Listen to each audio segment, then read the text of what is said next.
ஸ்ரீ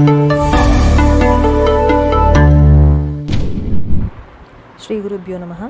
ஸ்ரீ முத்துக்காளி ஜோதிடம் வாயிலாக உங்கள் அனைவரையும் மீண்டும் சந்திப்பதில் மிகவும் மகிழ்ச்சி. இது 22/4/2024 முதல் 28/4/2024 வரை உள்ளான ஒரு வார காலத்துக்கான ராசி பலன். முதல்ல இந்த வாரத்துக்கு உண்டான விசேஷ தினங்கள் என்னன்னு பார்த்துடலாம். 22ஆம் தேதி திங்கட்கிழமை கள்ளழகர் எதிர் சேவை, 23ஆம் தேதி செவ்வாய்க்கிழமை வாஸ்து நாள், அன்றைக்கி பௌர்ணமி விரதமும் கூட. காலம்பரை 8:59 முதல் 9:35 வரை வாஸ்து நேரம். சத்யநாராயண விரதம் பண்ணுறவங்க அன்றைக்கி தான் பண்ணணும்.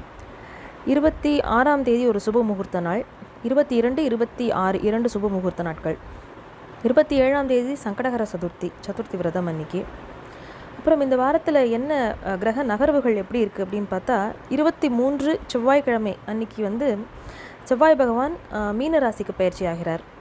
அதே போல் 26ஆம் தேதி வெள்ளிக்கிழமை அன்று சுக்கிரன் மேஷ ராசிக்கு பயிற்சி ஆகிறார். ஸோ இப்போ எப்படின்னா மீனத்துலேயும் மேஷத்துலேயும் ஒரு கிரக கூட்டம் இருக்குது, கிரக சேர்க்கை இருக்குது.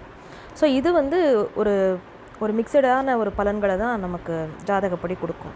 ஸோ இப்போ சொல்லியிருக்கிற பலன்கள் எல்லாமே கோல்சார பலன்கள். ஸோ இது உங்களுடைய ஜாதகத்தில் எப்படி ரிஃப்ளெக்ட் ஆகும் அப்படின்னா, ஜனனகால ஜாதகத்தை எடுத்துட்டு அதில் இந்த கிரகங்களுடைய பிளேஸ்மெண்ட் எப்படி இருக்குதுன்னு பார்த்துட்டு என்ன தசாபுக்தி இருக்கோ அதை பொறுத்து தான் இந்த பலன்கள் எல்லாமே இருக்கும். இந்த பலன்கள் நமக்கு எடுத்து கொடுக்கறது தசாபுக்திகள் தான். அதனால் தனிப்பட்ட ஜாதகத்தில் எப்படி இருக்குதுன்னு பார்க்கணும் அப்படின்னா கீழ்கண்ட அந்த வாட்ஸ்அப் எண்ணுக்கு காண்டாக்ட் பண்ணி உங்கள் டீட்டெயில்ஸை தெரிஞ்சுக்கோங்க. குருபியோ நமஹ. ஸ்ரீ முத்துக்காளி ஜோதிடம் வாயிலாக உங்கள் அனைவரையும் மீண்டும் சந்திப்பதில் மிகவும் மகிழ்ச்சி. வார ராசி பலனில் அடுத்தது மிதுன ராசி.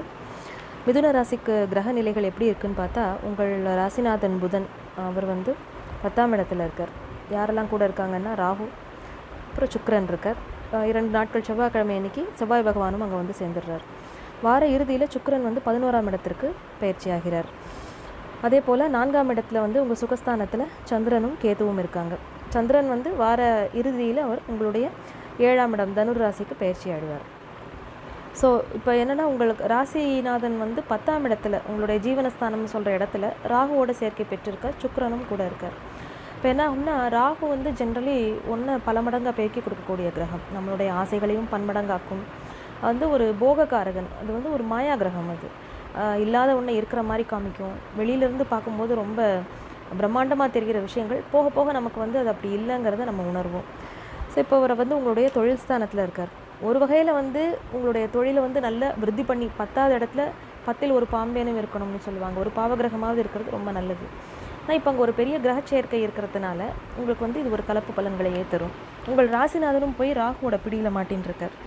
ஸோ அவர் இப்போ வக்ர நிவர்த்தியாகி மேஷத்துக்கு வந்துடுவார் கொஞ்ச நாளில். ஆனால் இப்போ என்னென்னா, சில பேர் என்ன பண்ணியிருப்பாங்க, உங்களுடைய தொழிலுக்காகவோ இல்லை வேறு காரணங்களுக்காகவோ சொத்தை கொண்டு போய் ஒரு இடத்துல அந்த டாக்குமெண்ட்டை அதை அடமானம் வைக்கிறது மாதிரி, இவங்க ப்ளெட்ஜ் பண்ணி பணம் வாங்கியிருக்கிறது, இந்த மாதிரி வேலைகள்லாம் பண்ணியிருப்பாங்க. ஸோ அவங்களுக்கு ஒரு அதில் ஏதாவது ஒரு சிக்கலில் மாட்டின்னு இருந்தால் அது கூடிய சீக்கிரம் அது ஒரு நிவர்த்தி ஆகக்கூடிய காலகட்டமாக இது இருக்குது. அதே போல் லாபங்கள் உங்களுக்கு பல மடங்காக பெருகும் தொழிலில். அதில் சந்தேகமே கிடையாது. இது கொஞ்ச நாளைக்கு. அதுக்கப்புறமா உங்களுடைய லாபாதிபதி அவருடைய சேர்க்கை, கிரக சேர்க்கையை வச்சு தான் அந்த பலனை நம்ம சொல்ல முடியும். இதற்கு ஜனனகால ஜாதகம் ரொம்ப ரொம்ப அவசியம். மிதுன ராசிக்காரர்களுக்கு இப்போ கொஞ்ச நாளாகவே அவங்களுடைய நிலைமை கொஞ்சம் கஷ்டமாக தான் இருக்குது. மிதுனம், கடகம், சிம்மம் 3 பேரும் கொஞ்சம் பாடு பட்டுன்னு தான் இருக்காங்க. சனி பகவானுடைய இருக்கிற ஸ்தானமும் அவங்களுக்கு ரொம்ப ஃபேவரபுளாக இல்லைன்னு தான் சொல்லணும்.